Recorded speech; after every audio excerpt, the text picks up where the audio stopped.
remaining part from the measurement chapter. So already we have discussed how to make measurement of VSWR, then measurement of wavelength. And it was said that if you are able to measure the wavelength inside a waveguide, then you can measure frequency also. Okay, but there it was so today we are going to discuss how to measure the frequency using frequency meter, not using slotted line. Okay, or you can say this is the alternate approach. So we are having both the techniques available in our lab. So first we'll see what are the ingredients to measure this frequency. So you need to have a source, of course, a signal whose frequency you want to measure. Okay, and that signal should reach to measuring instrument, and this time that measuring instrument is nothing but this circular cavity. So already you have little idea from this microwave tubes what is cavity. So I will give little idea about the role of cavity because this is a measuring tool here. Okay, now this measuring tool, that is cavity, microwave cavity, here it is circular in shape, that is connected with a rectangular waveguide. Okay. In rectangular waveguide, T10 mode is excited because that is a dominant mode, and when it enters into the circular waveguide, then it gets changed into TE01 mode. Okay, that is the dominant mode in case of circular waveguide. Okay, but this time it is not only TM0 or TM01 mode. It is TM011 mode. Why? Because this time we are going to take the length also into consideration. Now, what is the role of the length? See, when we talk about the frequency meter, okay, so there are instruments which can tell you directly the what is the frequency, but those are active devices. Okay, like spectrum analyzer is there. So it will tell you about everything about a spectrum which it receives. Okay, means band of wavelength. So it can tell you, okay, you are receiving signal at this wavelength, this wavelength, this wavelength, everything it will tell you. But here we are talking about, here in this case we are talking about a passive device. Okay, so this frequency meter, which is comprising of this circular cavity, it is passive in nature. So frequency is calibrated actually. It is not going to tell you the frequency, but some meter is there, and from there you have to check what is the frequency actually. Okay, so let's see what is the concept. The length of this cavity, okay, height wise, it is equals to what? Lambda by 4. So here you can see that this is a short circuited line whose length is what? Lambda by 4. And the equivalent of this transmission line is what? A tank circuitry. So we know that there will be oscillation in this circuitry at a particular frequency only, and the period of oscillation, I'm not talking about what is the time period of the sine wave, but I'm talking about the duration for which the oscillation will last in this tank circuitry.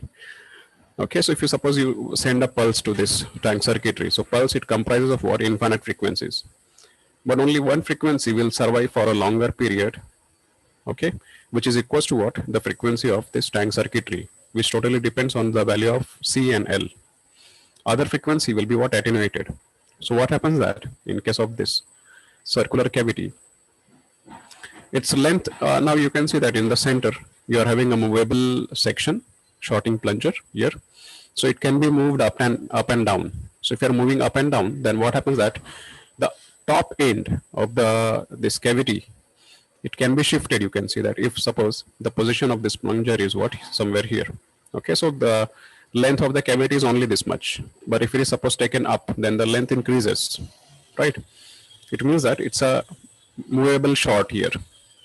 You can move this plunger with the help of this rotary system here, and you can adjust the length of this cavity. Now, the cavity, as I already have said, that now this cavity is what it is going to behave like a short-circuited transmission line. So, short-circuited transmission line is always going to behave like a tank circuitry, but at a particular wavelength only.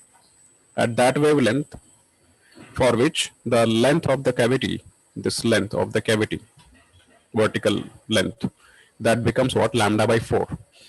So, if suppose whatever signal is coming from this rectangular waveguide, its wavelength is such that the height of this cavity, that becomes exactly equals to what? Lambda by 4. Then this cavity will behave like a tank circuitry. And what is going to happen? Whatever energy is coming from this waveguide, that entire will be trapped here, or majority of the portion will be trapped here in the cavity. Now it's here it is shown that it's a single port. Actually, it's a 2-port. Okay, one from what? Sending the signal, and another side we have to receive the signal. Means on the right hand side, here on this side, there has to be output also. Okay, so the moment this height, it becomes what? Exactly equals to what? Lambda by 4, and lambda is what? The wavelength of the coming signal. Then this cavity, because now it is behaving like a tank circuitry, so it will resonate. Resonate means what? Here it will absorb the maximum energy, and the delivery of the output power on the other side will drop. So what we are doing, actually, we are sending a signal from the left hand side whose frequency is not known to us. Okay, but we are sending a signal or group of signals, okay, whose wavelength is what? It will be within the range of this cavity length. It should not be beyond the range of the cavity length. Otherwise, the circular cavity will never ever tell you what is the frequency. Okay, so this is going to work for certain band of frequency actually. So that depends on the height. Okay, so the minimum height to the maximum height. So minimum height means what? It will support a maximum frequency, and the maximum height, it means that it is going to support a minimum smaller frequency. So smaller to the largest. So a band of frequency will be supported by this cavity resonator. Okay, so suppose what you are doing, actually processor is what? You send a signal whose frequency is not known to you. Okay, now what you have to do, since you have fed the signal, and that signal, it will pass through this cavity, and on from the right hand side it will be delivered to a measuring instrument. So that measuring instrument will tell you, okay, this is the amount of power of the signal. Now in order to get the frequency, what you can do, just rotate this, or you adjust this movable short. Okay, so what you will do, you will rotate this portion, the upper portion here. Okay, this part you have to rotate so that the height of this shorting plunger can be adjusted. Okay, so you just keep rotating, so that or the moment this height from this bottom to the top here, means till this short circuited end, this part, if this length becomes what? Lambda by 4. Lambda by 4 means whatever signal, unknown signal is sent into this. If this height of the cavity, if it becomes what? Lambda by 4, then at that moment the resonance is going to take place, and because of which what will happen, that the majority of the power will be trapped in this resonator, and the delivery of the power will fail. The moment the meter shows you that there is a dip in the, or there is fall in the collected power, so there you have to stop. Okay, means do not disturb this position of the short circuited end or the plunger. You can move it little and here and there so that you can get a minimum power, because maximum power you have seen, when the resonance has not occurred, at that time meter will tell you that okay, this is the power, and when the moment the resonance has formed, then the meter will tell you okay, that the power has dropped to this much. So you have to go forward the maximum drop. So the moment you get the maximum drop, at that time you have to stop adjusting the height of this short circuited end or the plunger. Now the length of this plunger is actually calibrated in terms of what? Frequency on the same meter itself. Okay, so what you have to do, you have to check the height of that plunger in the meter. For every height, one fixed frequency is given. So you have to just read out what is the height, and for this particular height, what is the frequency. So this is how you come to know what? The frequency of the input signal. Okay, so this is the frequency measurement technique, already we have learned this frequency measurement or the wavelength measurement using slotted line in the earlier session. So here this instrument is cheaper, of course. It won't be more than 3 or 4,000. But if you go for the active one, then it goes into lakhs. Okay, because that is going to give you entire information, phase of the signal, magnitude, power, everything it will tell. But this is capable to tell you only what is the frequency, not more than that. That's why it's cheaper. And of course, bulkier also. It depends on the wavelength. So if you are going to measure smaller wavelength, then the size will be, it can be compact. But if you are going to make the measurement of larger wavelength, then the size is going to be very large. So it becomes bulky. So that's why at higher frequency, this kind of device is preferred. And of course, the power handling capacity of this device is much, much larger as compared to any other active devices, okay, instruments. So that is another advantage of it. So at higher frequency, it's good, and at larger power.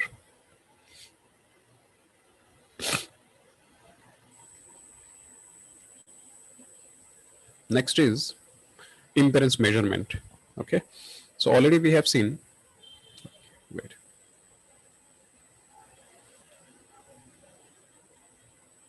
already we have seen the role of this slotted line.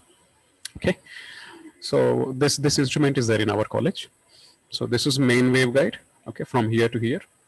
Now this main waveguide, it contains what? A slot, longitudinal slot is there, means the slot along the axis of the waveguide. Okay, and this is a mount here. Okay, this can be shifted from right hand side to the left hand side or left to right side with the help of this knob. Okay, so you have to simply just rotate this knob so that this entire structure will move from one end to the other end, whereas these four legs, this will remain fixed. Huh? Only this portion will slide. So you can see that it slides on the circular bars. Okay, and this is the place where you have to what? Insert this coaxial cable. Actually, it's a detector, but it is nothing but a coaxial cable. So I will try to draw it here like this. Okay, then like this, and okay, something like this. So it goes inside. So you can see that this is a coaxial cable. So central conductor is there, which goes inside the waveguide through this slot. Okay, so this horizontal slot is for that only, so that this central conductor of the coaxial cable can be inserted inside the waveguide. And if suppose you are rotating this knob, then this entire coaxial cable will slide along the axis of the waveguide.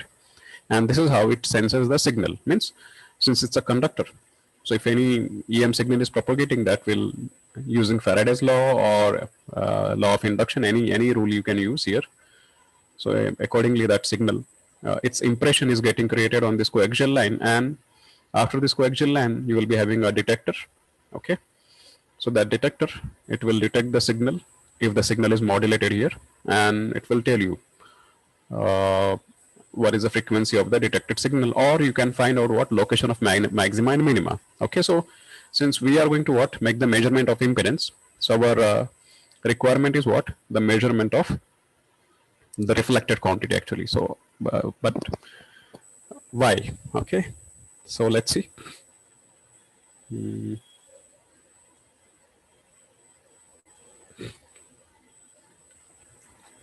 So your entire measurement technique is centered around this equation.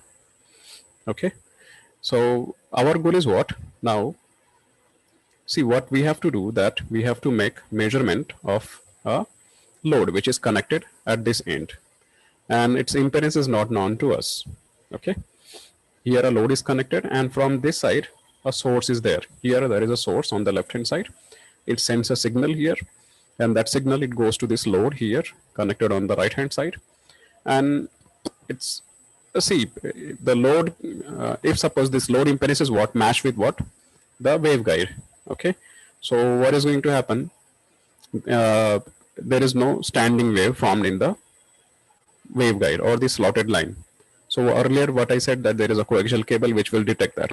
So if the coaxial cable detects that there is no ups and downs in the signal, means there is no standing wave, So simply you can conclude that the impedance of this load is what equals to the characteristic impedance of the waveguide.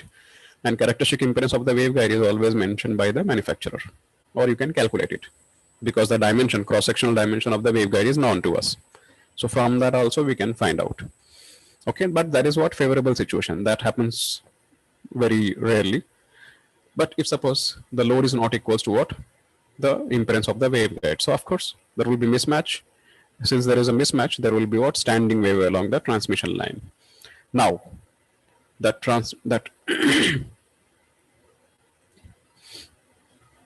now you can see that this load impedance ZL is what related with this equation, that this is the characteristic impedance of the waveguide plus 1 plus reflection coefficient from the load. So if the load is not matched with the waveguide impedance, then there will be reflection. So that reflection is called as what?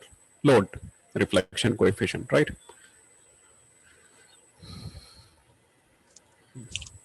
So if you want to know what is the load impedance, then you should know the characteristic impedance of the waveguide, which is already known to us because that will be provided by the manufacturer, or we can calculate with from the cross-sectional dimension of the waveguide. So our only intention is what? Somehow we should know this reflection coefficient from the load side. Now reflection coefficient, it comprises of what? The phase, the magnitude here, okay, and the phase. If these two quantities are known to us, we can substitute here and we can calculate this. Now this phase phi L is given by what? 2 times of beta d, where d is d minimum minus pi. So we'll understand this, okay. And beta is what? 2 pi by lambda g. This you are knowing already. So lambda g is what? The guided wavelength. So with the help of slotted line, you can find out the wavelength. So here wavelength measurement technique, that also is included or involved, you can say. Now let's see what is this d minimum and why the formula is like this. So this is the wave diagram. This is the load end, okay. Here the load is placed, and because of the mismatch, standing wave is formed. Now there are two waveforms which are shown here. So you can see that VSW with load means voltage standing wave. So this standing wave whose minima is not zero, you can see that it has not gone to the zero value. So this is because of what? The load is what? Not equals to what? Either open circuit or short circuit. It is in between, okay. So this standing wave is because of that, okay. So the minima, suppose first minima is what? Somewhere here. And now the problem is what? See, I can find out this lambda g, I can find out this beta here, okay, and I can substitute this, and everything can be calculated actually to get what? This reflection coefficient, okay. But the problem is what? We cannot measure this d minimum. This is what? Location of the minima actually, right? So the problem is what? When the, now you can see that this slotted line, the probe, it can be moved from this end to this end only, okay. It cannot go here or here. So if suppose the first minima is occurring somewhere here only, so this probe is not capable to detect that location of minima, the first minima, because that plays important role in what? Finding the phase, okay. So that location is not known to me, because I cannot move this detector to this point, because your area of motion is only this much, okay. That's why what? Some arrangement is done here. This is the minima actually which cannot be detected, okay. Because if I want to know what is the phase of the signal, so what I should do actually, I should know what is the distance from the load end to the first minima, okay, here. So just simply by using the formula of what? 2 beta times of d minima. That is the equation for the phi L. 2 times of beta d minima. So this d min is not a norm to me, okay. That is the issue. So first minima. So, but you must be thinking that if I can find out the second minima, so distance between the first and second minima is what? Lambda g by 2. That is okay. But how many minimas are there before this, outside this region, that we are not knowing actually, and how close it is from this end? So that is little difficult. You can make the measurement, of course, we have done long back. I have performed this experiment, which was 2008 or 2007 batch. So at that time, we had faced the similar problem, what we are discussing. So at that time, we took the scale and a lot of adjustment was done, and finally, we were able to measure it approximately, not exactly, but approximate result was measured at that time. So in order to avoid that approximation, what is done that, see, as long as your source frequency is not changed, then whatever standing pattern is formed, the distance between the two consecutive minima and maxima will never ever change. So what is done here, in order to find out the distance from the load to the first minima, that load is replaced by a short circuited, by short circuit. Okay, I will not use the word load now because it may create confusion. Actual load, which is providing this standing wave, that is removed, whose impedance we want to know. Okay, and new this waveguide is what? Short circuited. So the moment it is short circuited, you will get what? This kind of waveform, right? Now you can you can do that. You can measure the location of minimas. Any minima you can find out. Okay, like the minima here is existing. This minima, right? And the minimum because of the load that is existing somewhere here. Okay, so near to this. So what you can do, you can identify one of the minima from the load. Let us consider it is this much here. It is line. Okay, and the next minima is what? Somewhere here. Now you replace the actual load with a short circuit, and then you find out what? You get this standing wave and find out what is the minima, which is what? Near to this. But in between, there is no other minima, only this minima is there. Okay, so you can find out what is the distance between these two. Okay, distance between the two minimas. So this distance will be what? Similar to this, right? So now you have got the idea about what is the location of the first minima. That can be substituted here, and reflection coefficient with the help of the magnitude of the signal or directional coupler, anything you can use to find out the magnitude of the reflection coefficient. Now, data related to the reflection coefficient, because of unknown load is known, we can use this formula, substitute this, you get the value. Okay. Now, next is antenna gain. Okay. This is going to be the last topic.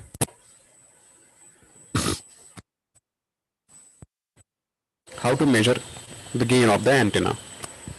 So this is the setup, okay, for the gain measurement. So on this side there will be a transmitter. Here a receiver will be there.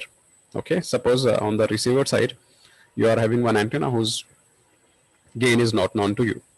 But of course, when you are going to make such kind of measurement, then you should know one non-antenna. So therefore, it is said that you should have one standard antenna whose parameter is what? Known to you.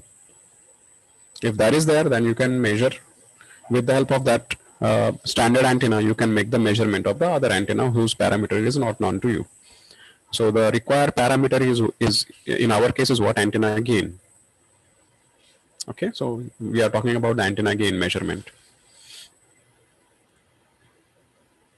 Now, just forget about this, open circuit, short circuit. This is all related to the pre-adjustment of the transmitter part and the receiver part. The important thing is what? The source here. So this is a spectrum analyzer which I was talking about. So it contains, or it may contain a signal and then the receiving port. Like in your CRO or DSO is there. So you are having 1 kilohertz source signal. With the help of you, what you do, you check the this health of your ports of the CRO. But there it's a fixed frequency, 1 kilohertz. But here, in case of a spectrum analyzer, if you are asking for that kind of feature, then the manufacturer will provide you a spectrum analyzer which will have a source whose frequency can be varied. So And of course, the instrument is very costly. If you go for few gigahertz, like 2 or 3 gigahertz, then also means for every 1 gigahertz, you have to pay 1 lakh. That is the cost of the spectrum analyzer or high frequency devices. For every gigahertz, you have to pay 1 lakh. And if you are going beyond 6 gigahertz or 7 gigahertz or 10 gigahertz, maybe at 6 gigahertz, then the cost will not increase by 1 lakh, but more than that. Okay. Now, so there is a source here that is connected to the standard antenna, and here the unknown antenna is there whose gain is not known to us. So it will receive the signal, it will be given to the spectrum analyzer. Now the spectrum analyzer will tell you what is the amount of power received here. Okay. Now with the help of some relation, means transmitting power is known to you because the source is available here. So there you can adjust how much power you want to transmit. Okay. So the transmitting power is known to you, and from here you have to just catch the received amount of power. And using some mathematical relation, you can find out the gain of the antenna. Okay. See, the entire this measuring technique, it depends on Friis transmission formula, which you have learned in antenna subject. I think last to last year. Okay, 1 year back in the 8th semester only. Friis transmission formula. You can find out the transmitted power, gain, all the parameters on the receiver side if the transmitter side is known, or the reverse is also possible. Okay, just a second.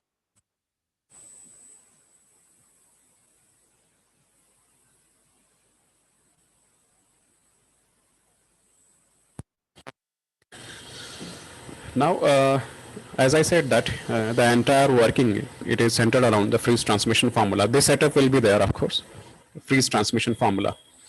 So here, PR is what the received power at the receiving end. PS is the power transmitted by the standard antenna, which is present here. Okay, so the transmitted, the source will give a power to the standard antenna. So power is known to us. Gain of the standard antenna, because it is standard antenna, so we know every parameter of the standard antenna. Okay, so the ratio of received power to the transmitted power, that is power by the standard antenna, that is always equals to what? The ratio of gain of the receiving antenna and the gain of the standard antenna. Okay, so using this relation, you can find out the gain of the receiving antenna. Okay, so this is known to you. Receive power, that will, this instrument will tell you. PS, it is known to you in advance. Okay, so using this relation, you can find out. So this is called as what? Single antenna technique. Only one antenna is involved here, one transmitter and one receiver. Okay, now then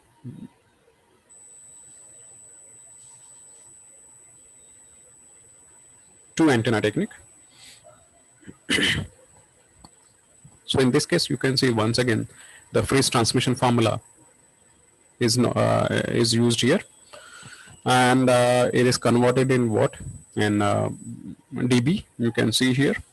Okay, so this gain part is taken on one side, and the remaining part is taken on the other side. So once again, you can see that you have reached to a similar situation. Okay, but here, in this particular formula, the distance was not involved. Here, the distance is also included, because the amount of receive power, that depends on the distance also, right? The transmitting antenna, it is not going to radiate in like a laser, and the entire power will reach to the what? The receiving antenna, right? That's why the distance is involved here. So here the accuracy is what? Better than the earlier one. Now, if we'll compare this formula and this formula, there is hardly any difference, excluding this distance part. Otherwise, this part is as it is, this part is also as it is. Okay, here.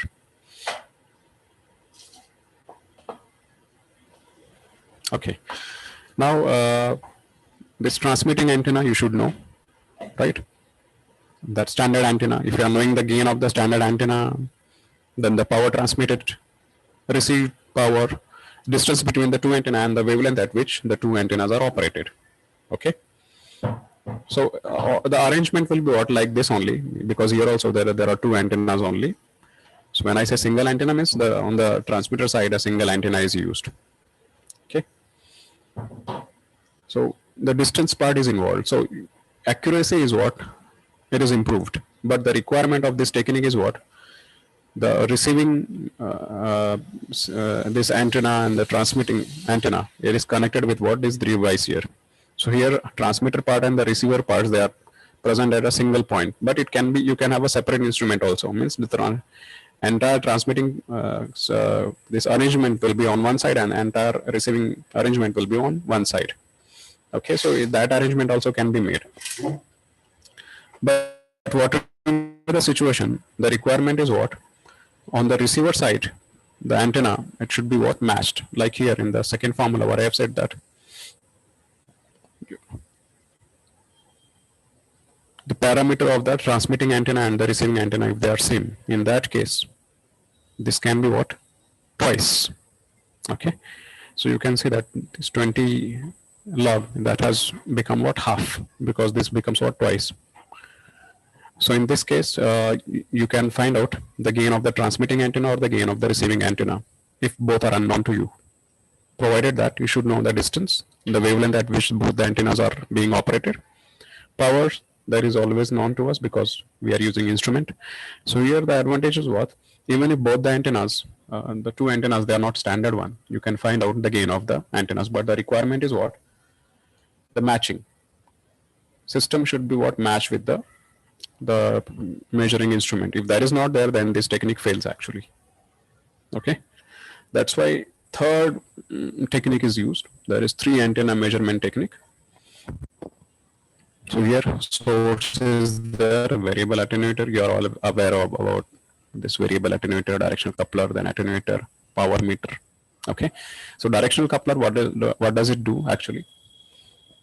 Now, see, already we have you only have presented that how to make measurement of power, right? So different approaches was included: low power measurement, medium power measurement, high power measurement, using directional coupler, using bolometer.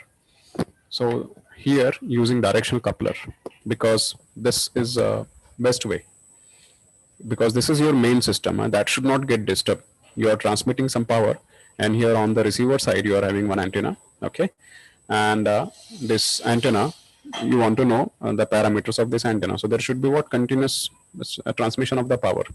So this system should not get disturbed. That's why directional coupler is best option. And you can have a small fraction of that power, okay, like milli or micro, that amount of power. That depends on what is the amount of source. If the source is already transmitting the amount in milliwatt, and you're using a directional coupler which couples the fraction of the signal that also is in milli, so of course there will be a huge loss of the power, right? So if this is in milli, then the coupling should have such a figure that the coupled power should be what? In micros or nanos, like that. Okay, so that is the advantage of what? Directional coupler. So you can choose the amount of coupling, and without disturbing the transmission, you can make the measurement of power. So power meter will tell you, okay, what is the amount of power transmitted, not actually the transmitted power, but how much power is coupled. Now we are knowing the relation between what? Transmitted power, received power, transmitted power, and coupled power. So you can measure the actual power which is being transmitted. Now the receiver side also there is a power meter, so it will catch that power and it will tell you what is the power. Now using that power and the distance between the two antenna, the wavelength, that parameter is known to us. 3 antenna technique is used. So of course there are 3 different antennas are used. So you can see that whatever the formula is available here. So this is one antenna, receiving antenna, then transmitting antenna. So here also there are 3 different antennas are used. Okay, and the gain of any of the antenna is not known. Okay, like here, even if you are having the 2 unknown antennas, you can find out the gain.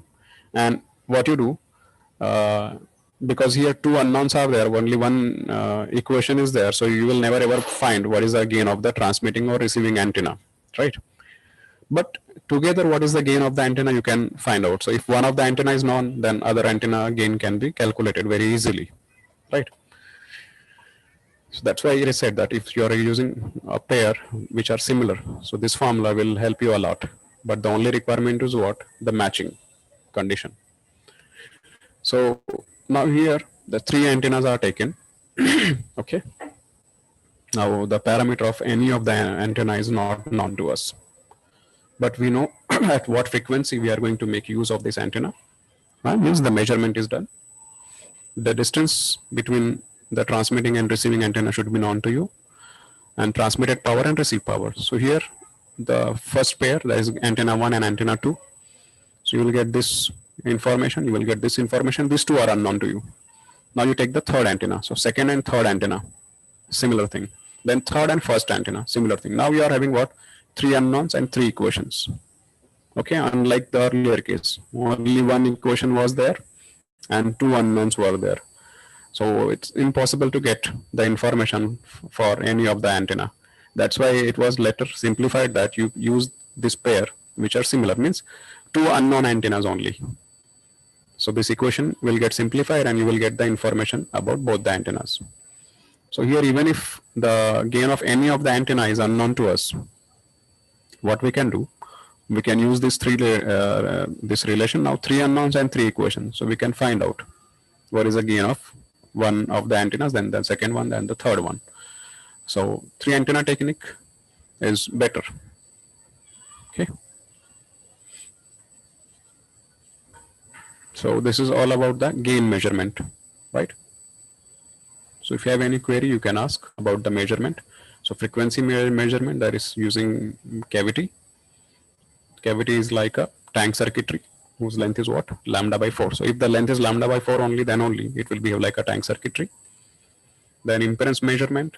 So entire focus should be on the measurement of what is phi L. Okay. So how to make the measurement? By replacing load with what? A short circuited load, so that you can get the idea about what is the distance between the two minimas. Okay. So like you can see that the situation here and the situation here, both are same. This is the what? Load end. Okay. Where because it is short circuited and so minima is taking place here. So first minima. Right. So here also you can say that because the impedance variation is going to repeat after every lambda by 2 cycles. That's why the length of the chart is what? Lambda by 2 only, right? So this situation is what exactly lying here, right? So from here to here, this d minima is there. That is subtracted from this one entire 180. So you get what? Phi, according to this formula.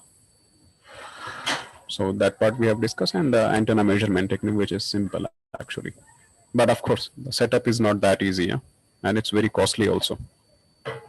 So I was trying to get one of the antenna measured, but the cost is beyond our reach. So I finally dropped that plan. Now, if you have any query, so you can ask, otherwise we can stop.